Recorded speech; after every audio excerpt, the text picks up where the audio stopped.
udah lama sih, itu mah udah beberapa tahun yang lalu lah, sekitar 5 sampai 4 tahun yang lalu yang memang pernah gue alamin. Tapi memang kondisinya pada saat itu gue kan memang tidak terlalu percaya sama kayak begitu-begituan lah gitu.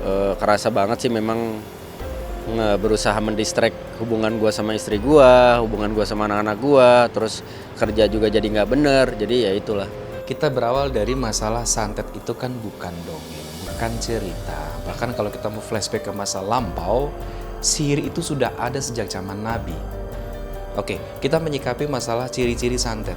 Yang pertama, orang yang terkena santet itu akan mencium aroma aneh, entah bau busuk, entah bau bunga yang menyengat, itu pada malam-malam tertentu dan pada jam-jam tertentu. Karena kan santet atau teluh itu sifatnya gaib. Jadi ketika sudah masuk ke dalam tubuh, itu sulit sekali terdeteksi.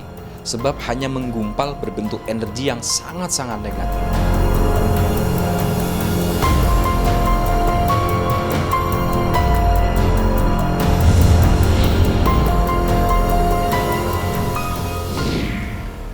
Ya banyak sih pada saat itu sih. Kalau waktu itu gue kayak diserangnya tuh, disenginnya tapi pakai kayak waktu, pakai misalkan Rabu, Kamis, Jumat gue sakit, Sabtunya atau Jumatnya pindah ke istri gue.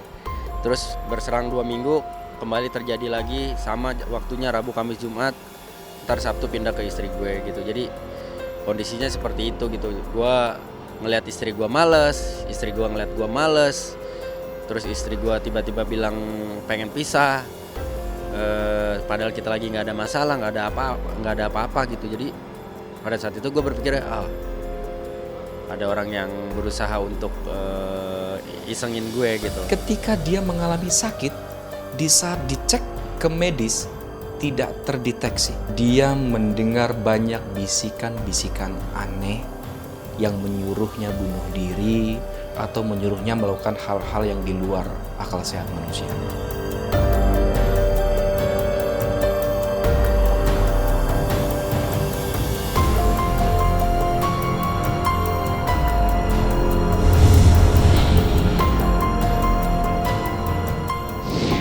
Perlahan tapi pasti semuanya hilang dengan sendirinya, dan gue makin berserah diri sama Tuhan. Dan gue yakin kalau ya di atas gue dan siapapun orang yang iseng sama gue, masih ada Tuhan, masih ada Allah gitu. Jadi ya gue serahin semuanya sama Allah gitu.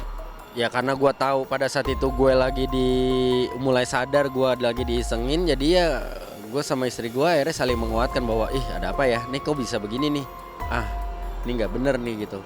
Jadi ya gue sama istri gue saling menguatkan, saling support, saling mendoakan, dan akhirnya kita juga kayak ya udah kita pegangan tangan aja untuk ngelewatin ini semua gitu. Dengan dia melakukan itu ke gue akhirnya jadi deket sama Tuhan. Gue akhirnya semakin ngerasa bahwa apapun masalahnya memang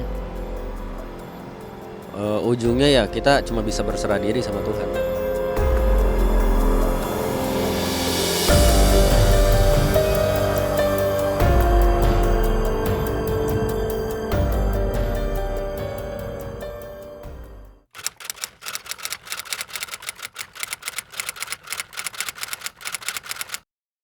Jadi jangan lupa untuk subscribe Cumi Cumi.